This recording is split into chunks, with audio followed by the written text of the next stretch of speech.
tangan-tangan yang terpotong, leher yang tergorok, kepala yang lepas dari badannya. Hasil dari peperangan ini, keadaan peperangan berubah sekejap.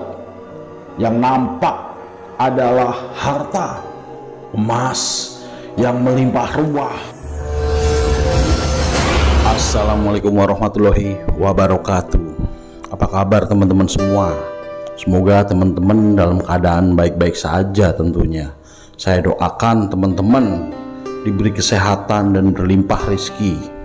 Oh ya, untuk yang belum like, comment, subscribe, silahkan tunjukkan dukungan kalian buat kami. Kembali lagi dengan kami Sultan Prabu dalam segmen cerita mistis Gunung Lawu. Gunung Lawu. Gunung ini membuatku mengerti banyak hal. Keindahan alam, dunia pendakian, mistis dunia spiritual. Berawal dari berakhirnya sebuah ritual yang terjadi di lereng Gunung Slamet.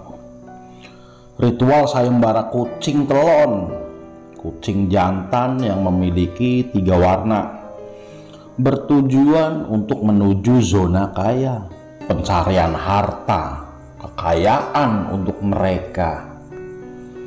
Di mana kucing jantan 3 warna ini dengan misterinya berubah menjadi kucing betina yang memiliki 4 anak saat ritual selesai terselenggara. Panjang cerita tentang ritual kucing ini yang akan kuceritakan di lain waktu saja.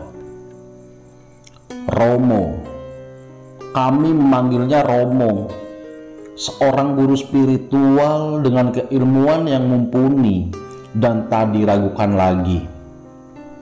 Pengalaman, keilmuan, spiritual, dan bahkan zona kekayaan yang memotivasi kami pada awalnya.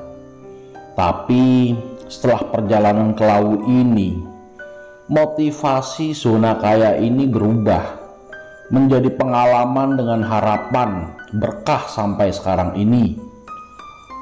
Romo memanggilku di malam itu. Wejangan, saran, dan bahkan dongeng pun diceritakan, hingga terucaplah perintah suatu tugas pendakian Gunung Lawu ini.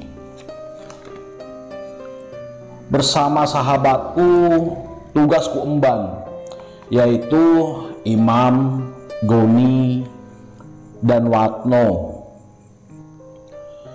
Dengan tujuan yang sama tapi dengan pesan yang berbeda. Itu bekal dari Romo. Tugas apa Romo? Tanyaku pada Romo. Bawa kucing ini dan lepaskan kucing ini di lereng Gunung Lawu. Perintah Romo. Kapan Romo? Tanyaku. Malam Selasa Kliwon, kucing ini sudah harus terlepas di lereng Gunung Lawu. Angguk kepalaku sembari berucap, "Njih Romo." Romo berpesan, "Besok kamu bersama temanmu berpuasa sunnah, yang kebetulan hari itu hari Kamis. Perbanyak zikir dan tawasul. Doakan para leluhurmu, kirimi mereka Al-Fatihah." Seperintah Romo.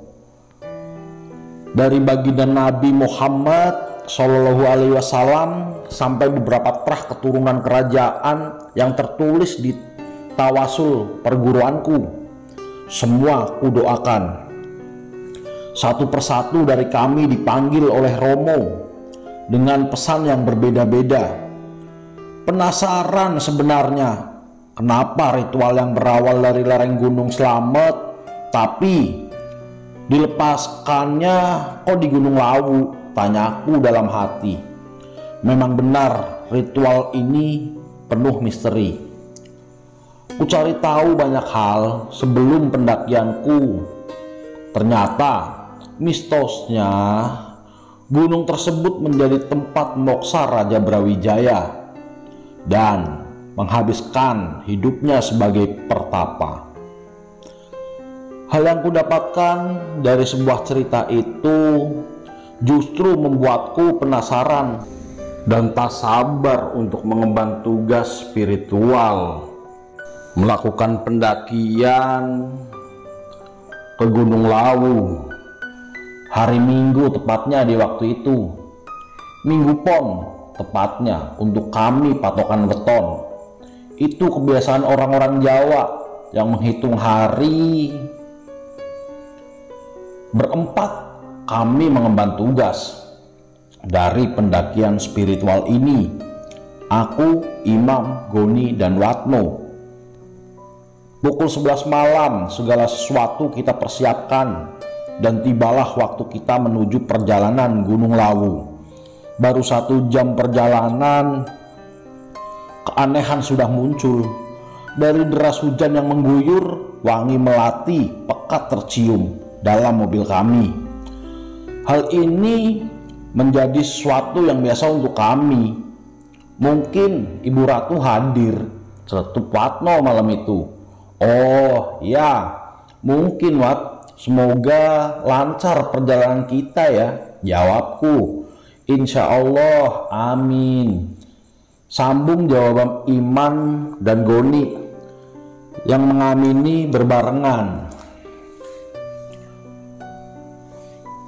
Berbelok kita untuk isi bahan bakar karena sudah mulai habis dirasa si sopir. Tanpa antrian kami mengisi. Ucapan yang cukup mengagetkan dari pegawai SPBU. Pak, ini bensinnya full, kok diisi? Yo luper Pak. Kaget si sopir dengernya. Wah, yang bener aja Mas, tanda speedometer juga jelas mau habis. Tak percaya, sopir pun turun untuk mengecek tempat bensin. Bener, bensin masih utuh, seolah baru diisi dan belum terpakai sama sekali. Sambil garuk-garuk kepala yang mungkin tidak gatal, garuk-garuk kebingungan tepatnya. Tancap gas kembali, sopir melanjutkan perjalanan dengan guyuran hujan. Tak lama, benar-benar tak lama, membingungkan dan bahkan menakjubkan. Perjalanan ini sangat singkat. Tak disadari kita sudah sampai di Kecamatan Jenawi, Karanganyar, Jawa Tengah. Awalnya kita berhenti cuma pengen ngopi-ngopi sambil ngerokok sembari istirahat. Si sopir berhenti membeli rokok sembari tanya ke tukang rokok pinggir jalan. Ini daerah mana ya Pak? Tanya Pak sopir. Karanganyar, Kecamatan Jenawi Pak. Kalau mau mendaki sebentar lagi sampai. Yang seolah-olah penjual rokok itu tahu arah tujuan kita. Kembali kaget dan bingung si sopir yang sembari mengecek jam tangannya. Pukul jam 1.30 dini hari. Loh, masuk baru jam segini? Apa jamku rusak ya? Tanya sopir. Coba Mam, jam tanganmu cek, jam berapa? Sama, jam 1.30. Aneh tenang, ucap sopir yang kebingungan. Harusnya kita perjalanan normal sekitar 5 jam, tapi ini baru 1,5 jam kok wis nyampe. Ketambah bensin yo full, nggak kurang. Wes per, timbang bingung mending kita ke base camp aja. Di sana kita santai-santai sambil istirahat. Candi Ceto. Candi yang berasal dari peninggalan Majapahit ini menjadi awal pendakian kita. Sembari berdoa dan bertawasul, semua kami doakan, hingga tak lupa juga para pendaki gunung pun kita doakan, entah yang dalam perjalanan atau pendaki gunung yang pernah menghilang. Langkah kita mulai. Pukul jam 6 pagi melangkah kami menuju Cetek. Perjalanan ini masih semangat dirasa. Dari jalanan yang landai diiringi kawasan kebun dari warga setempat menjadikan syukur nikmat. Betapa indah ciptaanmu Tuhan. Kami berjalan santai hingga akhirnya pos 1 kita jumpai. Sekitar jam 7 pagi perjalanan kami lanjutkan, yang dimana kami mulai memasuki kawasan hutan. Celetuk imam, "Lur, dulur, ingat-ingat misi kita ke sini," sembari mengangkat kandang kucing yang kita bawa. "Oh ya, di sini aja apa gimana?" jawabku sambil bertanya. Berdiskusi kami untuk selesaikan misi, melepaskan kucing 3 warna di lereng Gunung Lawu ini. "Cari petunjuk," ucapku. Sejenak kami pejamkan mata untuk bermeditasi. Terdengar suara Romo yang seakan menyetujui pelepasan kucing di tempat ini. Doa-doa kami panjatkan sebelum melepaskan. Menjadi suatu keanehan yang dimana kucing jantan yang berubah menjadi betina dengan 4 anak di kandang, ternyata sebelum dilepaskan kembali menjadi kucing jantan sendirian. "Anaknya di mana?" celetuk Watno. "Wes Wat, lepasin aja. Kebingungan kayak Pak sopir yang tadi," jawabku. Terlepas kucing itu yang sembari menggoyangkan ekornya, seolah melambaikan tangan ucapan selamat tinggal. Kabut itu datang menutup kucing dan kemudian hilang. Tugas dari guru kami rasa selesai. Itu yang kami rasa. Lanjutkan perjalanan untuk nikmati indahnya alam. Puncak Hargo Dumilah kini menjadi tujuan. Cemoro, Dowo. Kondisi jalan semakin terjal dirasa. Tanaman akasia mengiringi perjalanan kami. Terjalnya jalur membuat Watno mengeluh, banyak bicara sendiri dengan celotehan tak jelas. Harta, harta, harta, celotehan yang seringkali terdengar. Membayangkan dan berharap sepulang dari tugas ini mendapatkan banyak kekayaan, ujar si Watno. "Diam kamu Wat, jangan sembrono. Bukan itu tujuan kita ke sini. Tapi ingat, ini tugas yang harus kita emban dari Romo," ucapku, sembari berjalan dengan kesulitan karena jalan terjal. Celotehnya semakin tak jelas, ucapnya semakin ngawur, sungguh tak pantas. Dari pos 3 menuju pos 4, perjalanan cukup menguras tenaga. Tetap kami nikmati. Nampak sosok hewan berlari yang seolah mengikuti di hutan pinus ini. Seperti macan, atau seolah itu hanya bentuk perwujudan. Perwujudan saja. "Mam, Imam, ada macan," ucapku pada Imam yang posisinya di depanku. Imam melempar pandangannya ke arah yang kutunjukkan. "Astagfirullah," ucap Imam. "Insya Allah dia tidak mengganggu, tapi mendampingi kita," ucap positif dari Imam. Sesampainya di shelter, kita sempatkan waktu untuk sholat zuhur. Sejenak kami beristirahat, mengatur nafas, mengumpulkan tenaga yang terkuras. Kucing telon itu tiba-tiba muncul, yang berjarak tak jauh dari kami. Watno berteriak, "Kucing, kucing, kucing!" Wah, jangan-jangan kucing itu mau menunjukkan banyak kekayaan, ujar si Watno. Balas Imam berucap, ingat Wat, tujuan kita kemari karena tugas dari guru. Watno pun cuma ngedumel yang gak jelas. Perjalanan kami lanjutkan. Jalanan terasa tak terlalu menguras tenaga. Sabana indah nampak menyambut kami gembira. Hujan yang mengguyur kami membuat kami memilih membangun tenda di tempat ini. Tanaman pinus dan sabana menjadi saksi misteri. Tenda terpasang dengan rapi. Rasa capek, lelah, senang, semua aku nikmati. Tak terasa senja berganti malam, terasa cepat waktu berputar. Meditasi. Imam dan Goni meminta kami untuk bermeditasi. Konon Romo menugaskan kami untuk bermeditasi di sini. Pesan yang Imam dan Goni dapatkan dari Romo.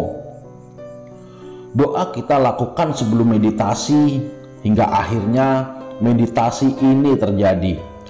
Berjalan, meditasi sedang berjalan, seolah membuka banyak misteri.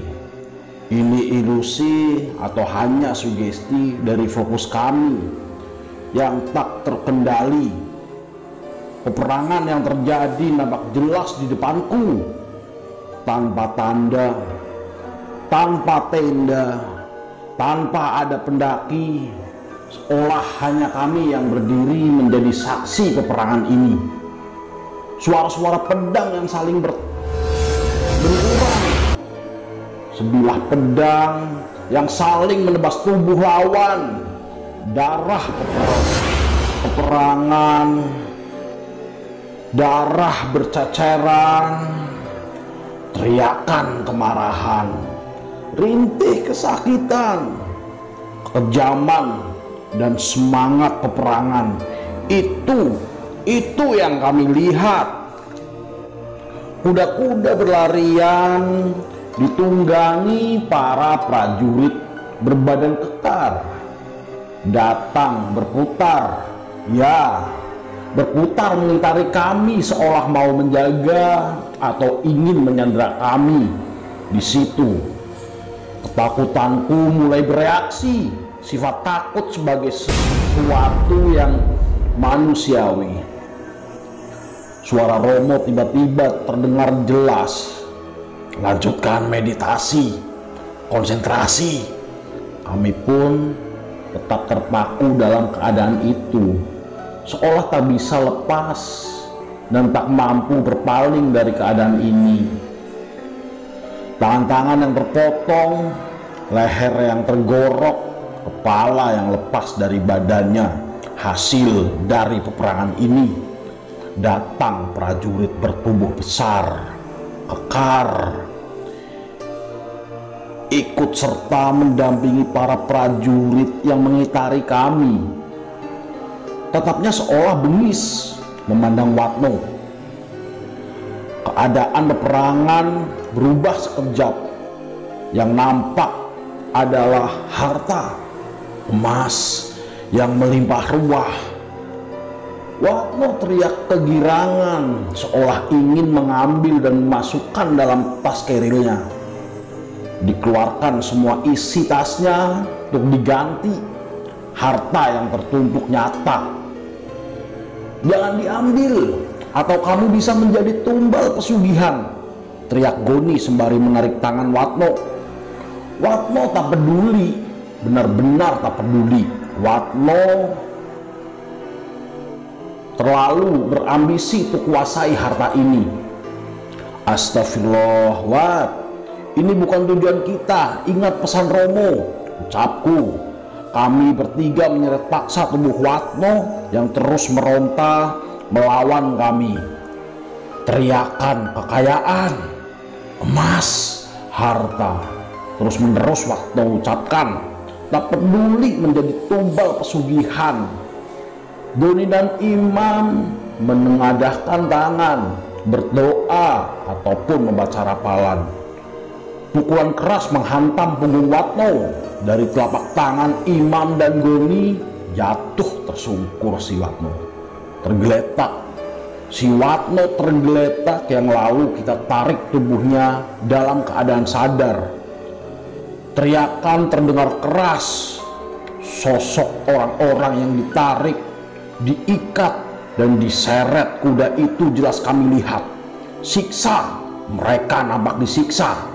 Diseret mereka dengan kuda, dipukuli, dipaksa berbuat apapun seolah menjadi budak. Yang paling membuat kami sedih, ketakutan, kebingungan. Kami melihat bahwasanya tubuh Watno yang sedang disiksa, dijambak rambutnya, dihantamkan kepalanya yang terjadi berulang kali. Kakinya diikat, diseret dengan kuda. Datang kembali kuda-kuda dari arah yang sama yang menggeret kereta. Dan ternyata kuda itu bentuk tubuhnya saja, sedangkan kepalanya, kepala Watno dicambuk terus menerus. Kami melihatnya jelas, bahkan Watno sendiri melihat kalau dirinya sedang disiksa. Ujarnya, kereta kencana dengan cepat menuju arah kami. Seakan menabrak kami. Sangat cepat kejadian itu, yang di situ mengembalikan kami kembali dalam keadaan normal. Di tempat kami bermeditasi, masing-masing dari kami membuka mata, saling menatap penuh misteri. Wajah masing-masing dari kami pun tampak pucat, ketakutan. Berbeda halnya dengan Watno. Posisinya masih sama, tubuh atau raganya dalam posisi meditasi. Dengan mata terpejam, cukup lama kami terdiam tanpa satu kata pun terucap dari kami. Menunggu Watno, berharap membuka mata. Matanya tetap terpejam dengan hirup nafas yang tak beraturan, menandakan kecemasan dan ketakutan. Seolah sukmanya pergi dan belum kembali. Apa mungkin jiwanya terpisah dari raga? Tertahan di sana, sangkaku dalam hati.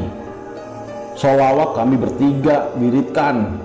Terdengar jelas suara salam, Assalamualaikum, dari arah yang tak jelas. Entah itu siapa. Coba balasan salam yang mampu kami ucapkan dalam hati kami, Waalaikumsalam. Terjatuh raga Watno, kaget kami dibuatnya. Sedikit terbuka matanya. Watno, Watno, teriak Imam sembari menampar pelan pipi Watno. Sambil terengah-engah, Watno mulai bangkit dari sadarkan diri. Tetesan air matanya seolah memberi penyesalan atau pelajaran. Minum air ini untuk menenangkanmu, ucap Goni. Istighfar, istighfar, untuk mengingatkan. Tanpa kata, tanpa mantra, hanya istighfar yang dia ucapkan berulang-ulang. Sejenak Watno terdiam dan berucap, Ibu Ratu hadir, Ibu Ratu hadir, Ibu Ratu rawuh.